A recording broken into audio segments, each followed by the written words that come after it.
समजून घेतील की निवडणुका सुरू झालेल्या आहेत, सगळी प्रक्रिया अंतिम टप्प्यामध्ये आहे, 2 तारखेला मतदान आहे, त्यामुळे या निवडणुका निर्विघ्नपणे पार पडण्याकरता जी काही विनंती आहे ती सर्वोच्च न्यायालय त्या ठिकाणी मान्य करेल। आजही बोलताना सर्वोच्च न्यायालयाने ओबीसी आरक्षणाबद्दल अतिशय सकारात्मक टिप्पणी त्या ठिकाणी केलेली आहे।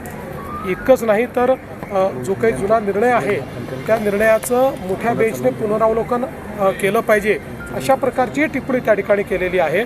त्यामुळे मला आज तरी अशी अपेक्षा आहे की या निवडणुका निर्विघ्नपणे पार पडतील, पण अर्थातच शेवटी हा निर्णय सर्वोच्च न्यायालयाला घ्यायचा आहे, त्यामुळे त्या संदर्भात यापेक्षा जास्त आपण बोलू शकणार नाही। सर, राज्य सरकारने यापूर्वी काय भूमिका घेतली होती आणि भविष्यात आता याबद्दल काय बदल होईल? राज्य सरकारने प्रत्येक वेळी हीच भूमिका घेतलेली आहे की संपूर्ण ओबीसी आरक्षणासहितच निवडणुका झाल्या पाहिजेत।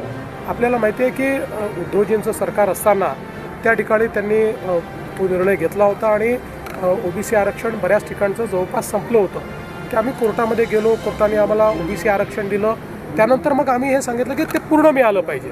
त्या संदर्भात कोर्टाने काही टिप्पणी केली होती, त्याच्यावरच ह्या निवडणुका सुरू झाल्या।